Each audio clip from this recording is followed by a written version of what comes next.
Welcome back. And joining me now is Republican Senator Roger Marshall of Kansas. Senator Marshall, welcome back to Meet the Press.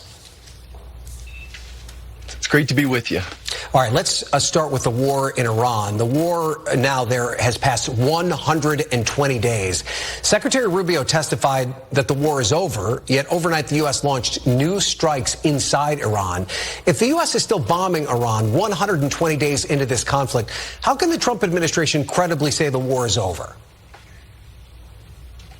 Well, Ryan, look, I'm just going to stay focused on what my goals have been all along. No nukes for Iran, no forever wars, bring the cost of gas and grocery down. The major war is over, and think of this as almost just a mop-up operation. We have to press them. If they strike us, we have to strike them back by 10. We're making great progress. To your point about Secretary Rubio, he just made a great landmark case over in Lebanon and Israel, getting those folks together. Look, let's root for the Trump team for once rather than try to tear him down. So I think we're doing what we need to do, making great progress here. And again, working toward those goals. No nukes for Iran, no forever wars, and let's keep bringing that cost of gas and groceries down back home. But more to the principal question here, Senator, is the war still going on? Can we credibly say that the war is over at this point?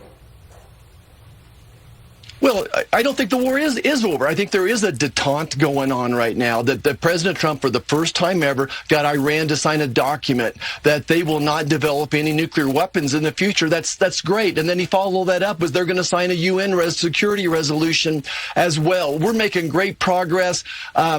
So America, I'm asking America to hang in there. This is a detente. This is a ceasefire. And yeah, they broke the ceasefire. We have to answer that as well. They only understand strength. We've destroyed their economy. We've destroyed their military. We're in a good spot right now. All right. Well, you mentioned affordability as a backdrop to the war and the situation there.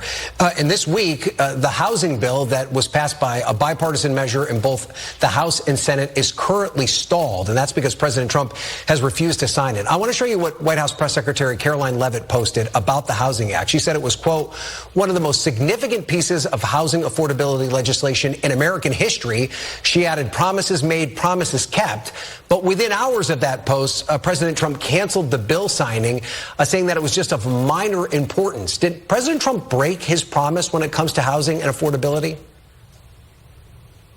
Look, this is a long book right now. I'm concerned about the cost of living right now under Joe Biden. We saw the cost of housing, health care, child care all go up 50%, and we're still reeling from that, but we're getting back in the game again. That America is truly back, that real wages are outpacing inflation right now. Housing is part of the puzzle, but this is classic Donald Trump negotiation style. He's going to grab every leverage point he can, and this is one to get the bigger priority to cross the finish line, and that's election integrity. But Senator, we'll get to the SAVE Act in a second. First of all, we should point out that at this point, wages are not outpacing inflation. That's not correct. But if you insist that the housing crisis is of an imminent crisis and need, why wouldn't the president just sign this bill and push that along? Why is it necessary to hold that process up? Well, Ryan, again, to push back, I think real wages are up since President Trump became president. We do have a little blip going on right now, but as the gasoline prices come down, inflation's going to come down and wages will get back up. You can't look at just 1 day, 1 week, 1 month. You have to look at the bigger deal right now. Look, we can do both. We can have people show voter IDs and pass the housing bill, and or actually have the president sign the housing bill. We can have both. I understand the cost of living is the defining issue right now, but also everyone back home is really concerned about election integrity. We need an election that are trustworthy, and right now some Americans don't feel it is trustworthy. Okay, well, let's talk about that, and let's talk about the realistic possibility of getting the Save America Act passed. Even though President Trump has refused to sign any legislation until it is, the SAVE Act calls for several changes to existing voting requirements, but not only do Republicans not have the votes, but I want to play for you what Senator Thom Tillis raised, his questions about this particular piece of legislation. Take a listen. Does any rational person who's ever had any experience with implementing election law really think that it's possible to have all that in place in time for this election and not be disruptive? Senator Tillis says there's not enough time or money to even get this in place by November. Is he right? Well, that's very possible, but we shouldn't let the perfect be the enemy of the good. When are we going to do this? Look, I think that there is a huge concern on the part of Americans right now that our elections are not trustworthy. I don't think that fraud will ever end our democracy, but I'm worried about is those that had this belief, this fear that fraud is indeed possible, and then it could go unpunished. Well, so that's why we need to build an election process with integrity. But let's talk about the root of that feeling that Americans have, at least a certain sect of Americans, as it relates to the integrity of elections. You've said if you could pass one bill the rest of your career, it would be the Save America Act. Every issue we care about starts with secure elections.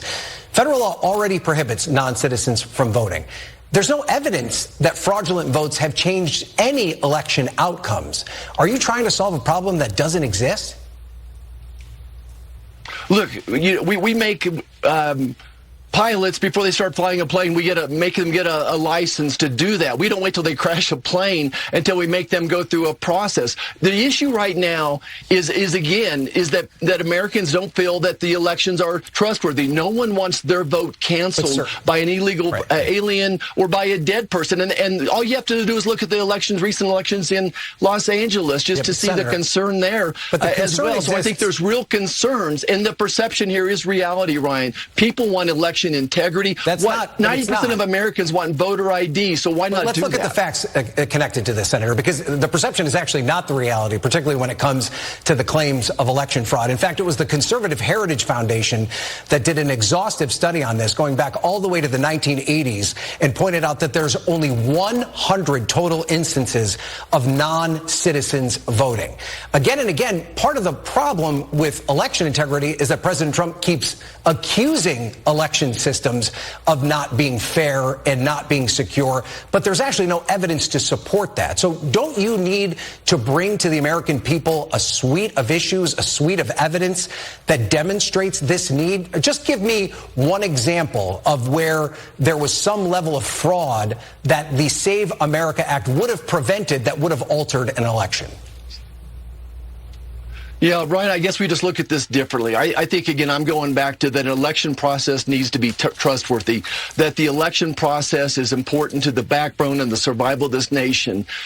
Everything I've done professionally, trust has been so important. As a physician, the trust between the doctor and the patient, a military officer, the trust between those below me and above me in rank, and now as a senator, that there needs to be trust. So what are Democrats running from? Why are they afraid? If what you're saying is true, then why are you worried about this? Why not have voter ID? Why not have some type of proof of citizenship? Again, you can't get on a plane without your own ID. Look, when I go to a plane in Kansas, they know who I am, but they make me show our ID as well. Why? They don't want to wait for a plane to crash before they start enforcing that particular law. Okay. So I think, again, this is just part of trustworthiness, and the integrity of our elections is that important to our democracies. Okay, but there is some concern among your fellow Republican senators that President Trump's heavy focus on this is getting in the way of some of the other business that you would like to accomplish. We already mentioned the housing bill. This led to a shouting match. You were in the room for this on Capitol Hill last week. How did you feel when you left the room? And are you concerned about the relationship between Republican senators and the White House? Yeah, I guess I'm just shocked that there's a world out there that thinks that grown people can't have a firm discussion. I've been through so many hospital board meetings when doctors yelling at each other over what time surgery should start, and maybe I was part of some of those yelling matches as well. Look, but it worked. At the end of the day, he got a couple people to flip and vote in favor of him to allow him to make better progress. He felt like he's got his legs cut out from under him, that they were negotiating on Iran, and then this War Powers Act comes through, and he feels like his own team pulled his legs out from behind him. And again, emphasis here, he thinks that this voting rights issue is the main issue. Right. It's the big deal, the voting rights bill. Okay, sir, you are on the ballot this fall, and before I let you go, there are rumors in Kansas that you're being eyed for a Trump cabinet post. Are you interested in serving in the Trump administration, and would you say yes if asked? Yeah, there's no truth to that at all. I have no interest in doing that. No one from the Trump administration has approached me over anything like that. I'm right where I need to be. I'm where God has put me, that he's prepared me for this day. My background as a physician, a fifth-generation farm kid, military experience, all those coming to fruition right now. I'm right where I need to be, have a great relationship working with Secretary Kennedy and Dr. Oz. I'm right where we need to be right now. Okay, and just before we go, though, there's a new vacancy law in Kansas. If you were to resign before October 2nd, a Republican replacement would be appointed through 2028. That would take the power of picking your replacement out of the hands of voters. Can you tell us today that you're committed to staying on the ballot through Election Day? I will be on the ballot on Election Day and will be honored to represent the people of Kansas for the next 6 years going forward. It's been the honor of my lifetime. Look, America is back. The economy is being fueled back home by energy independence. Our manufacturing is growing. I got work to do in healthcare, lowering the price of healthcare through our price tax bill. I got so much more work to do as United States Senator, but America is back, and I'm just proud to keep serving on this position. So that means you're ruling out any sort of an appointment in the Trump administration, just to button it up. I am ruling out any appointment in the Trump administration at least through the next two or 3 years. Who knows what would happen 4 years from now? All right, Okay. all right. You're going to stay on the ballot. All right, Senator Marshall. I'm glad we cleared that up. Thank you so much for being here. We appreciate it. Okay. Thank you.